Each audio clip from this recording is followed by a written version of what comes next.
नमस्कार, मैं ज्योति श्रीवास्तव और आप देख रहे हैं सी न्यूज भारत। वक्त हो चुका है मध्य प्रदेश बुलेटिन का, जिसमें बात होगी बालाघाट की, जहां 4 माह के मासूम अयांश को मिली नई जिंदगी की उम्मीद। आगे बात करेंगे छतरपुर की, जहां छतरपुर में 4 लेन कंपनी के फील्ड ऑफिसर का हुआ अपहरण, 10 लाख फिरौती लेने के बाद जंगल से छुड़ाया गया। ऐसी तमाम खबरों पर विस्तार से डालेंगे नजर। बालाघाट जिले के 4 माह के मासूम अयांश मसराम के लिए गुरुवार का दिन नई उम्मीद लेकर आया। गंभीर हृदय रोग से जूझ रहे अयांश को मुख्यमंत्री डॉक्टर मोहन यादव की पहल पर शुरू की गई पीएम श्री एयर एम्बुलेंस योजना के तहत एयरलिफ्ट कर बेहतर उपचार के लिए मुंबई भेजा गया। ये पूरा उपचार आयुष्मान भारत योजना के अंतर्गत निःशुल्क कराया जा रहा है। अधिकारियों के अनुसार 8 मई को राष्ट्रीय बाल स्वास्थ्य कार्यक्रम के तहत जिला चिकित्सालय बालाघाट के DEIC में आयोजित विशेष शिविर के दौरान अयांश की गंभीर हृदय बीमारी की पहचान की गई थी। मुंबई के नारायण हृदयालय की शिशु हृदय रोग विशेषज्ञ डॉक्टर प्रिया प्रधान ने जांच के बाद बच्चे की तत्काल सर्जरी आवश्यक बताई थी। इसके बाद जिला प्रशासन ने तेजी से कार्यवाही करते हुए एयर एम्बुलेंस की व्यवस्था की। पिछले 2 दिनों से जिला अस्पताल के PICU में डॉक्टर राहुल गेडाम एवं डॉक्टर आशुतोष बांगरे की निगरानी में बच्चे का उपचार चल रहा था। स्वास्थ्य में सुधार के बाद उसे मुंबई रेफर करने का निर्णय लिया गया। दिनांक 8 मई TIC में बाल हृदय शिविर का आयोजन था। उस आयोजन में नारायण से जो डॉक्टर्स आए हुए थे, उन्होंने यहाँ ऐसे बच्चे चिन्हित किए जिन्हें अति औसत सर्जरी की आवश्यकता थी। माननीय कलेक्टर महोदय ने जब वहाँ भ्रमण किया, उन्होंने निर्देशित किया ऐसे बच्चे जिन्हें तत्काल सर्जरी की आवश्यकता है एयरलिफ्ट कराया जाए। आज उसी परिप्रेक्ष्य में कटंती देवरी से आयाम मसराम 4 महीने का जो बच्चा था, उसे स्वयं हमने, हमारी टीम DIC मैनेजर भी थे, उसमें वेटरनरी डॉक्टर भी थे, हम सबने मिलकर उस बच्चे को लिफ्ट कराया और उस बच्चे की हम स्वस्थ जिंदगी की मनोकामना। बालाघाट से सीनू संवाददाता विशाल महानंद की रिपोर्ट। छतरपुर में सागर कानपुर 4 लेन सड़क निर्माण कर रही कंपनी के एक फील्ड ऑफिसर के अपहरण और फिरौती का सनसनीखेज मामला सामने आया है। आरोपियों ने पहले फील्ड ऑफिसर के साथ मारपीट की, फिर उसका अपहरण कर 50 लाख रुपए की फिरौती मांगी।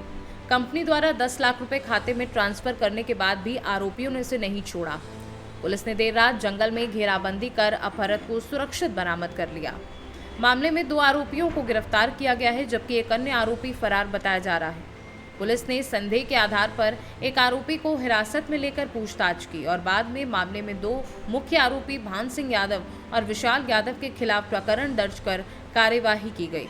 पुलिस ने फिरौती के लिए इस्तेमाल किए गए बैंक खाते को भी फ्रीज करा दिया है, ताकि रकम का ट्रांजैक्शन न हो सके। प्रारंभिक जांच में सामने आया है कि विवाद मिट्टी सप्लाई के भुगतान को लेकर था। आरोपी कंपनी को मिट्टी सप्लाई करते थे और भुगतान को लेकर फील्ड ऑफिसर से नाराज थे। आरोपियों का कहना था कि उनका 50,000 रुपए का नुकसान हुआ है, जिसके एवज में 50 लाख रुपए की मांग कर रहे हैं। कार्रवाई की गई कोतवाली के मोरवा गांव में, जहां MKC कंस्ट्रक्शंस लिमिटेड कंपनी का कार्यालय है, वहां इनके एक वर्कर हैं राम खिलाड़ी शर्मा। वहां के मैनेजर संजय सोढ़ी जी ने रिपोर्ट किया यहाँ कि राम खिलाड़ी शर्मा फील्ड से मोटरसाइकिल लेके जब कैंपस में आए, बेसिकली ये मिट्टी अवेल कराने का काम देखते हैं कंपनी को सड़क निर्माण में। इनको कैंपस में आते देख के 3 लोगों ने आके इनको बोलेरो से आए और रोक करके राम खिलाड़ी शर्मा की मारपीट की और फोर्सफुली इनको बोलेरो में डाल के और अपने साथ लेके किसी अज्ञात स्थान पर। कुछ देर बाद इनसे रैंसम कॉल आई, इनके परिजनों को डिमांड की गई 10 लाख रुपए की।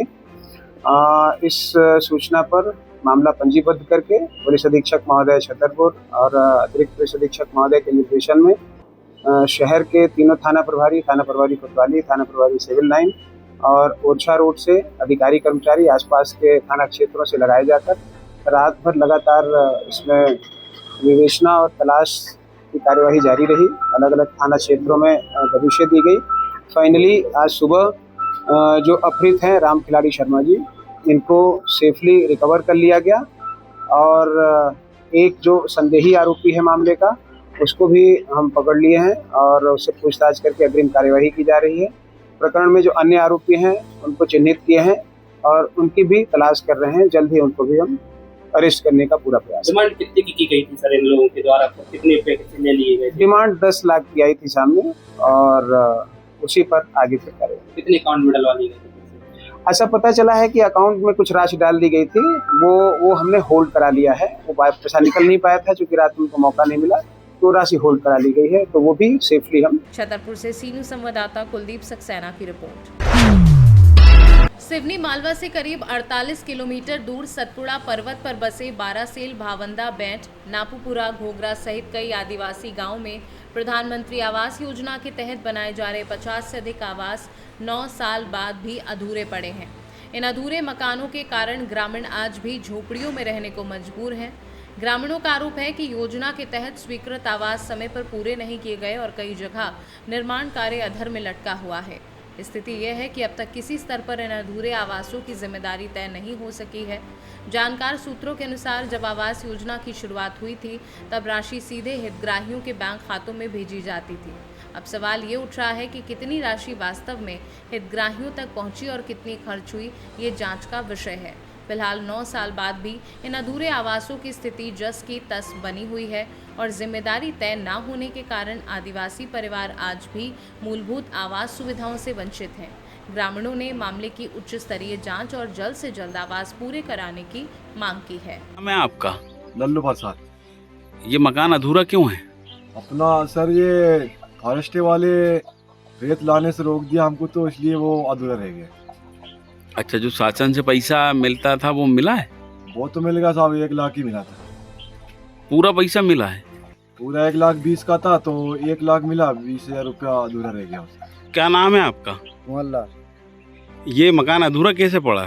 सर ये ऐसा पड़ा है कि कर्मचारी लोग ने हमको रेत लान दी मोरन से, तो इसका वजह से ये रुक गया था, अभी तक का रुक गया। फिर आप लोग कैसे रह रहे, कहाँ रह रहे? यहाँ पर झोपड़ी मकान है, कच्चे मकान।